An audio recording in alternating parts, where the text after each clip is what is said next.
Hallo, schön, dass du da bist. Ich bin Inga und ich liebe die abstrakte Acrylmalerei. Für mein heutiges Bild hatte ich mir bereits für meinen Hintergrund ein paar Farben zusammengestellt, wollte sie ursprünglich mit dem Pinsel auftragen und habe mich dann ganz spontan entschieden, die Farben mit der Hand auf der Leinwand zu verteilen.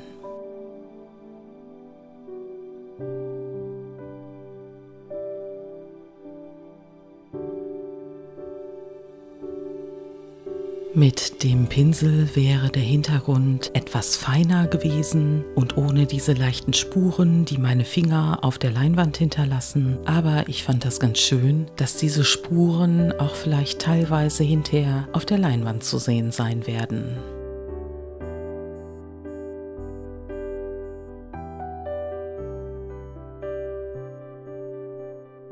Danach kannst du die Leinwand entweder so wie ich mit dem Föhn antrocknen oder aber auch einfach trocknen lassen. Mein Hintergrund ist noch nicht ganz fertig und deshalb trage ich die flüssigen Acrylfarben von Golden auf. Einmal als Farbton in Gold und einmal als Farbton Payne's Grey. Und damit das ein etwas untypisches Aussehen erhält, trage ich das Ganze mit dem Catalyst Wedge auf. Falls du wissen möchtest, mit welchen Materialien ich bei diesem Video gearbeitet habe, schau einfach in die Videobeschreibung, da habe ich dir die Materialien einmal aufgelistet.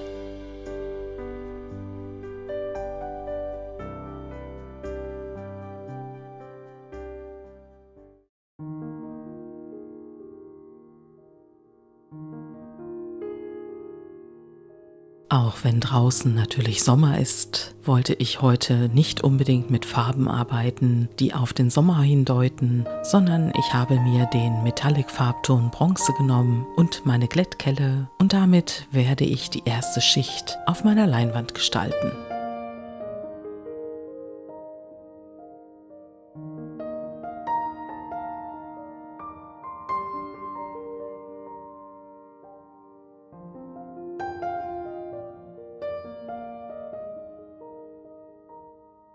Im Anschluss an die Metallic-Farbe Bronze habe ich zu einem meiner liebsten Farbtöne gegriffen, und zwar ist das ein dunkles Blau. Hier ist es das Preußisch Blau.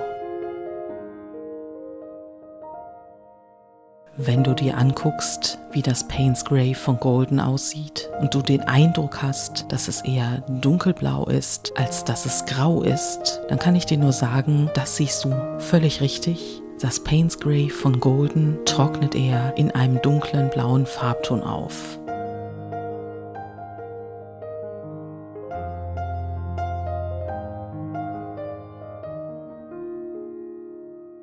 Als Kontrast zu den bisher verwendeten Farben, die eher transluzent sind, verwende ich jetzt das Türkisgrün, achte aber darauf, es etwas dezenter einzusetzen als sonst, weil es sich dabei um eine deckende Farbe handelt.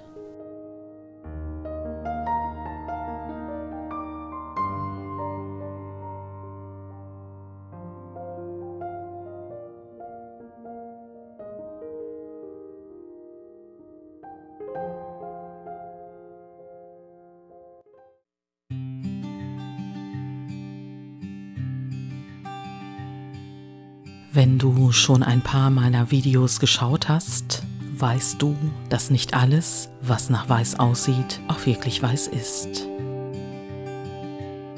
Vielleicht hast du es beim Auftragen schon erkannt. Es handelt sich hierbei um eine Spezialfarbe, und zwar um die Farbe Perlgrün. Das Perlgrün ist ebenso wie das Preußisch Blau eine transluzente Farbe. Das heißt, sie kann an manchen Stellen durchscheinend sein, sie ist nicht deckend. Und je mehr ich von der Farbe an einer Stelle auftrage, desto eher wirkt sie deckend. Sie trocknet aber in einem perlmuttfarbigen Schimmer, der hier bei dieser Farbe grünlich ist, auf.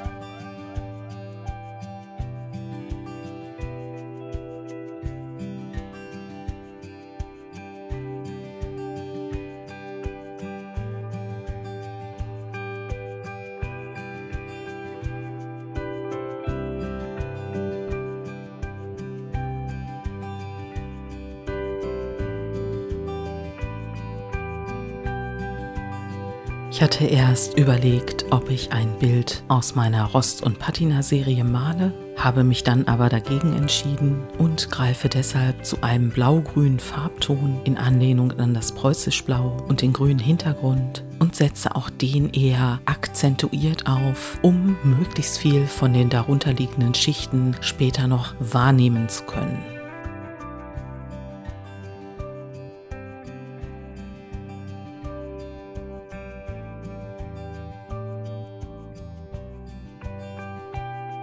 Auch wenn der nächste Farbton, das gebrannte Umbra, ebenfalls transluzent ist, werde ich es nicht allzu sehr einsetzen, sondern auch hier wieder nur akzentuiert. Und ich habe mir den Farbton ausgewählt, weil ich die Kombination von Bronze und gebranntem Umbra sehr schön finde.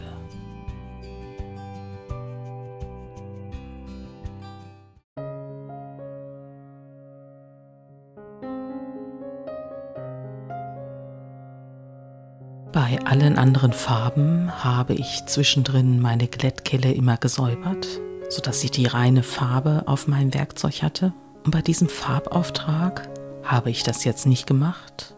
Ihr habt gesehen, da waren noch Spuren von dem gebrannten Umbra auf meinem Werkzeug, denn ich weiß, dass das helle Türkisgrün ebenso wie das dunklere Türkisgrün deckend ist. Und manchmal ist es auch Zeit, ein paar Kombinationen mit auf die Glättkelle zu bringen. Und ich finde es eigentlich sehr schön, wenn das gebrannte Umbra sich mit dem Türkisgrün, analog dazu natürlich auch mit dem hellen Türkisgrün, miteinander verbindet.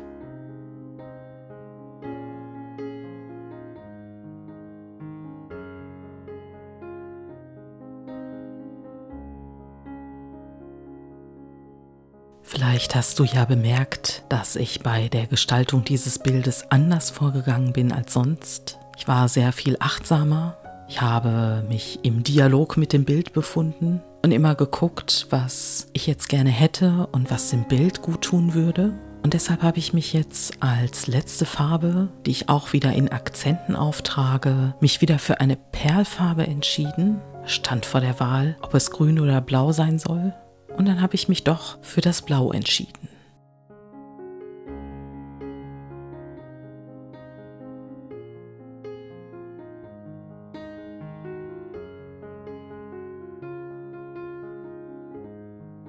Ich bin tatsächlich riesig gespannt, was du zu diesem Bild sagst, wie du diese Gestaltung findest, vor allen Dingen, wenn ich es gleich in den Nahaufnahmen zeige und natürlich auch, wie es an der Wand hängt.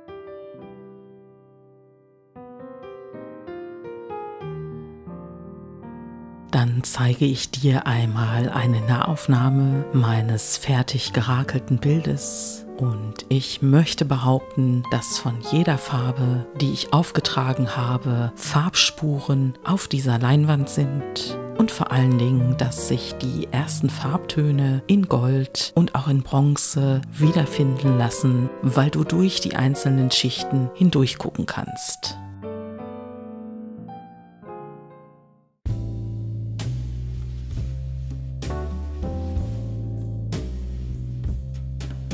Dann zeige ich dir das Bild auch einmal im vollständig getrockneten Zustand.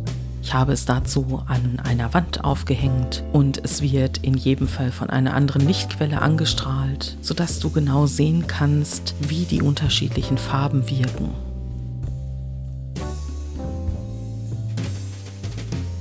Wenn ich an diesem Bild vorbeigehe, dann nehme ich durchaus eine Veränderung in den Farben wahr. Das heißt also, die Metallic-Töne schimmern mal mehr oder mal weniger und beim Vorbeigehen tauchen auch mal mehr oder weniger die perlmuttartigen Strukturen in Blau und auch in Grün auf.